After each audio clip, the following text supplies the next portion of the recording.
Hello and welcome back to another 15-minute family short. I am Mara Grzanik, Family Engagement Coordinator from Stevenson High School, and today we're going to talk about how can you, as the adult in your teen's life, help them with time management. Because sometimes we know that our teens are sort of prone to doing things spur of the moment.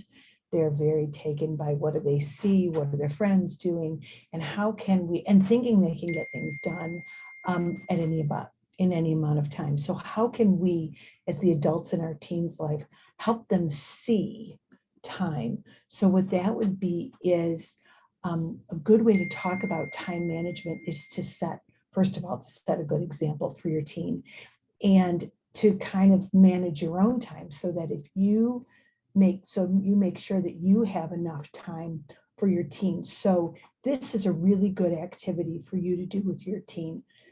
Just you can do it on pieces of paper, 24 lines on a piece of paper, or you can use a circle graph if you want to, something like this, and kind of sit down and think about how much time do you spend doing the following. First, do sleeping. Then do how much time do you spend eating.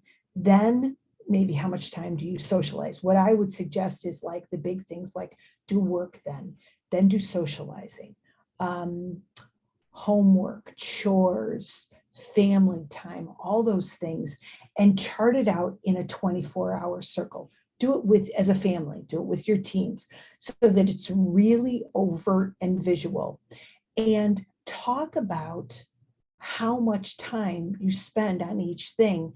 And if you find that there's not enough time for certain things, how can you talk about the amount of time they have in a day? Because we know developmentally, a teen's brain is developing so quickly, and it's so important for them to get enough sleep. And oftentimes, either we're eating while we're doing homework, or we're cutting off on sleeping and, I can catch up in another time, those kinds of things. So great activity to sit down and just chart how do you spend your day. And then talk about why is it important to think about time management. Well, it's really important because during high school is probably one of the busiest times in a high schooler's life. They have no idea that what the adult world can be, but they think this is as busy as I'm ever going to get. And they don't think about how hectic the adult world can be. So it's really worthwhile to sit down with your teen and say, how are you budgeting your time? Especially because if they're in a post-secondary environment, like a scholastic environment, right now, a lot of their time is scheduled, right? So they come to school, they go to class. They may have already built in time for study halls or that kind of thing, or they have practices or co-curricular activities, and then they have family time to eat or do whatever it is, and then they have time for homework. But it's all very scheduled and pretty regimented for our high schoolers. When they get to a post-secondary area, there's open times to eat, right? So when the dining hall is open or something, and there's times when they're supposed to be in class, but it feels like they have all sorts of extra time. So this is a really good time to be very overt and talk about what are your responsibilities, what do you need to do to help them build up that habit of mind of mapping out when are they going to get things done, how much time do they need to get things done, so that it almost becomes like organizing their time becomes almost a to-do list of things they can do. So they can be organized and plan their day so that they have less anxiety about what's coming up because they know they've built in enough time in their schedule to do that. So how would you do that? You can take up, like this is an example of, from Challenge Success, a time management worksheet where you literally map out how much time are you taking for school? How much time are you taking? This calls them extracurriculars. We call them co-curriculars at Stevenson because they're along with the curriculum. How much time for meeting times, activity, practice, whatever. And then how much time are you going to budget for unstructured time? Remember, we always talk about how important it is for our students to take care of their mental health and their wellness. So how much time are you going to have for physical activity if you're not in a sport, or your co-curricular is something that's non-active? It's really important for that. And then how much time do you need for sleep? It's different than the clock activity that we did in the beginning, because this is time that you're really going to map out intentionally. The first one was sort of like an activity to start the discussion. Wow, I thought I had more time for things. Maybe that's why I'm always running behind time, or I'm always trying to fit things in.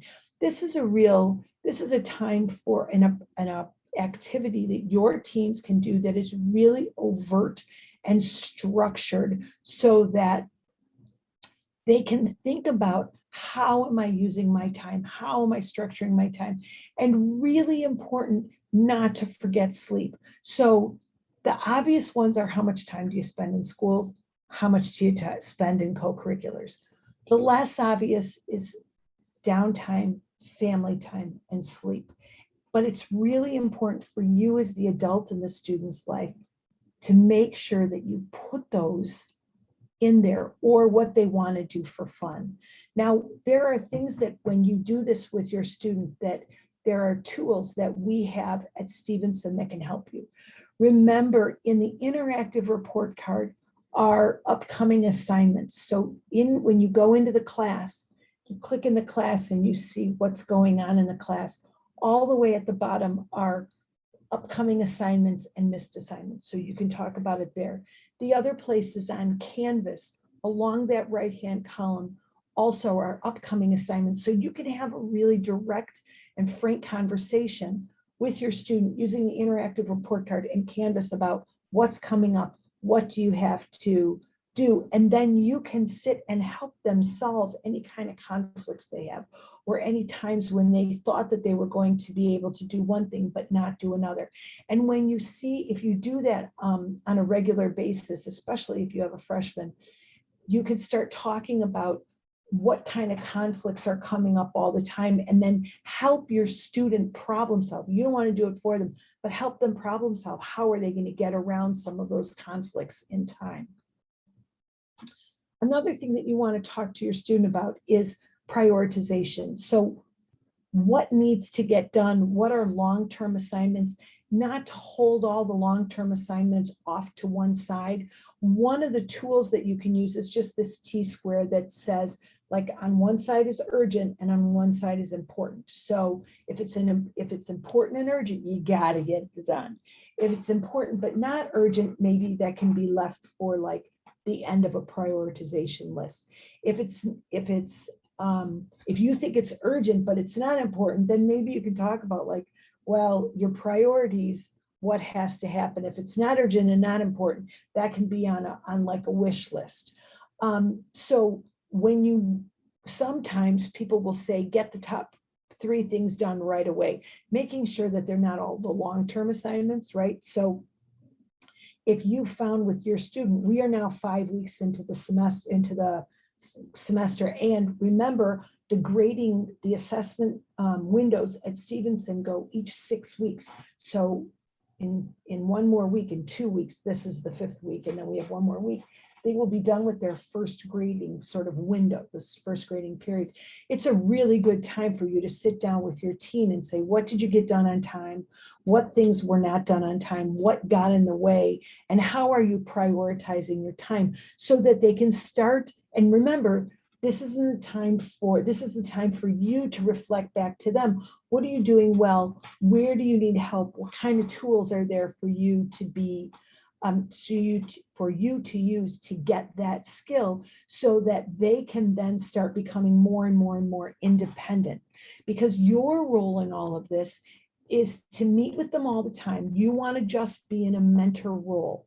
You want to be supportive of them and what their goals are, and not like sort of be that nagging. So maybe it's something that you say, hey, let's schedule this once every week or once every 2 weeks so that we know that you're getting your things done. You want to be as supportive as possible and set sort of expectations with them, whatever those expectations are in your family that fit for your family. And really don't forget about free time, and make sure that they understand that this is something that you're going to work on over the course of the school year or over the course of like a month or 2 months to see how they're doing. And then you can start to pull back a little bit and check in less often, but make sure that they're still fulfilling those goals that you have, that you've talked about, those priorities that you've talked about, and that they're really kind of maintaining that schedule that makes sure that they have time for their schoolwork and homework, their co-curriculars, family time, sleep, and wellness. Really super important. So I hope that this was helpful sort of for you to think about as a family member, as the adult in your teen's life. Might be a good idea for you to come up with that circle. Like, how do you spend 24 hours? How much time? Do you have enough time? Do you not have enough time? How are you filling your time? Then a discussion about why is it important to have some time management skills, and how will it benefit the student in getting their work done? Then maybe work on a worksheet. I showed you one from Challenge Success on, mapping out your day, mapping out what you're doing. And then kind of your role as the adult in their life is as the mentor, as the person that is supportive and reflective back to them. Remember, it's a process. They're going to trip and fall. None of us do everything right on the first time. But what's really important is that there's a supportive adult in the student's life that can be there and say, hey, no, we can get this. And where did we not plan well, and what can we do better later? Thanks for your time today. Next time we are together, we will talk about playtime and downtime and family time for teens. I hope that this time was well worth it for you, and that you are having a good week. If you ever have any questions or want to reach out to me, my name is Mara Grujanik. I'm the Family Engagement Coordinator from Stevenson High School. Thanks. Have a good day.